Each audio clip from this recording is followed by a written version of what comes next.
નમસ્તે મિત્રો, હું હરિવર્ધન ચોકસી આપ સૌનું સ્વાગત કરું છું. મિત્રો, આજના વિડીયોમાં આપનું ખૂબ ખૂબ સ્વાગત.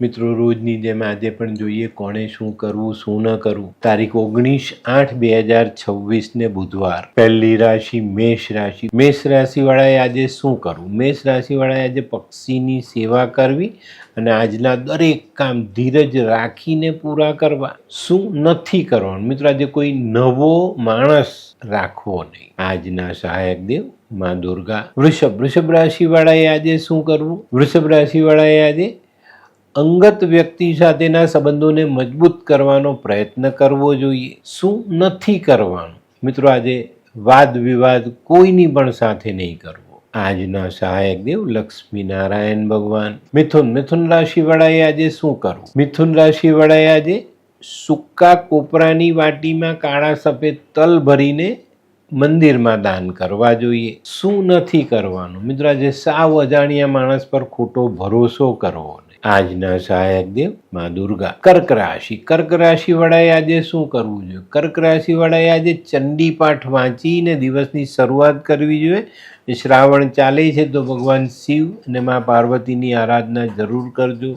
અને મિત્રો, શક્ય હોય તો આજે નાની નાની કન્યાઓને મીઠું દૂધ પીવડાવવાનું. શું નથી કરવાનું? મિત્રો, આજે કોઈ પણ ખોટું કામ નહીં કરવું. આજના સહાયક દેવ ભગવાન શિવ ને મા પાર્વતી.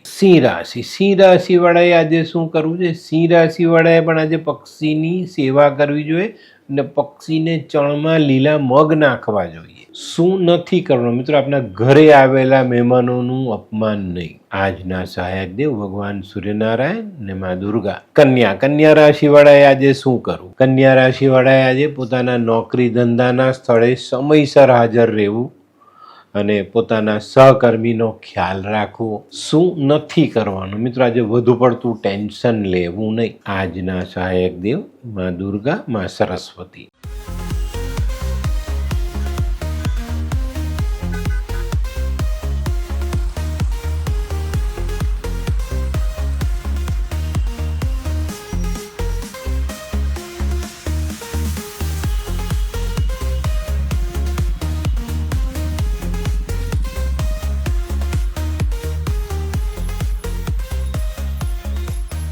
મયુર, વાહ. હે હાય મયુર. હાય, કેમ છે? બસ એકદમ મજામાં. પણ તું મતલબ તારી તબિયત તો એકદમ ડાઉન હતી ને? હા દોસ્ત, આ પહેલાં મારી તબિયત ખૂબ જ ખરાબ રહેતી હતી અને ડૉક્ટરના મંતવ્ય પ્રમાણે મારે શું કરવું એ મને સમજાતું જ ન હતું. અને સૌથી વધારે તો પૈસાનું પણ પાણી થતું હતું દોસ્ત. પછી તે શું કર્યું? દોસ્ત, દવા ખરું કે દુઆ એની મને કાંઈ સમજણ નહોતી પડતી. અને ત્યાર પછી મારા જિંદગીમાં લાલ કિતાબ જેવો એક જાદુઈ ચિરાગ આવી ગયો ને, કે જેણે મારા જીવનમાંથી અંધકારને દૂર કરી નાખ્યો. અને એના સાયન્ટિફિક ઉપાયોથી આજે હું તારી સામે સ્વસ્થ થઈને ઊભો છું. અરે વાહ મારા દોસ્ત. ચાલ.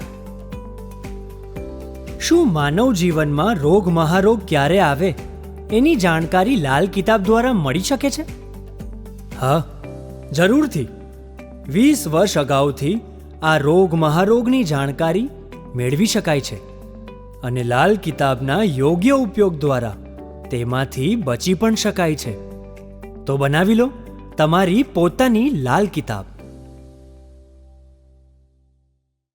તુલા રાશિવાળાએ આજે શું કરવું? તુલા રાશિવાળાએ આજે સફાઈ કર્મીને પૈસા દાનમાં આપવા જોઈએ અને એ જો ગરીબ હોય તો એને વસ્ત્ર કે પૈસાનું દાન પણ આપવું જોઈએ. શું નથી કરવાનું? મિત્રો, આજે કોઈ પણ કામમાં વધુ પડતો લોભ નહીં કરવો. આજના સહાયક દેવ ભગવાન ગણેશ ને મા દુર્ગા. વૃશ્ચિક રાશિવાળાએ આજે શું કરવું જોઈએ? વૃશ્ચિક રાશિવાળાએ આજે હિજડાના આશીર્વાદ લેવા જોઈએ. લીલું વસ્ત્ર, લીલી બંગડી અને દક્ષિણા ભેટ કરવા જોઈએ. શું નથી કરવાનું? મિત્રો, આજે કોઈ પણ અગત્યનો દસ્તાવેજ બનાવવો નહીં. આજના સહાયક દેવ હનુમાનજી ને મા દુર્ગા. ધનરાશિવાળાએ આજે શું કરવું? ધનરાશિવાળાએ આજે પોતાના બગડેલા સંબંધોને સુધારવાનો પ્રયત્ન કરવો જોઈએ. શું નથી કરવાનું? મિત્રો, આજે લીડર નથી બનવાનું.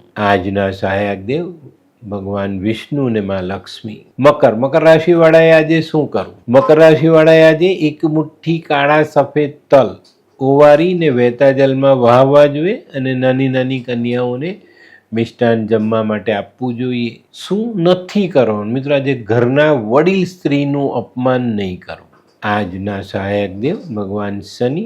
કુંભ રાશિ. કુંભ રાશિ વાળાએ આજે શું કરવું જોઈએ? કુંભ રાશિ વાળાએ આજે પોતાના કુળદેવીના આશીર્વાદ લેવા જોઈએ અને નાની નાની કન્યાઓને મીઠું દૂધ આપવું જોઈએ. શું નથી કરવાનું? મિત્રો, આજે કોઈ મજૂર પાસે મજૂરી કરાવો તેના પૈસા બાકી રાખતા નહીં. આજના સહાયક દેવ ભગવાન શનિ. મીન રાશિ. મીન રાશિ વાળાએ આજે શું કરવું છે? મીન રાશિ વાળાએ આજે સકારાત્મક વિચારો સાથે દિવસની શરૂઆત કરવી જોઈએ અને સારા વિચારોને આગળ કરીને કામ શરૂ કરવું જોઈએ. શું નથી કરવાનું? મિત્રો, આજે કોઈના ચરિત્ર પર શંકા નહીં કરતા. આજના સહાયક દેવ ભગવાન શિવ અને ભગવાન વિષ્ણુ. તો મિત્રો, આ તો તમારા માટે આજના દિવસે કોણે શું કરવું શું ન કરવું તેનું જ્ઞાન. તો આજનો વિડીયો ગમ્યો તો લાઈક કરો, શેર કરો, યુટ્યુબ જોનારા શેર કરે અને સબસ્ક્રાઈબ કરે.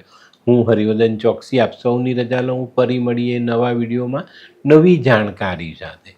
તો ચાલો બદલીએ જિંદગી. નમસ્તે.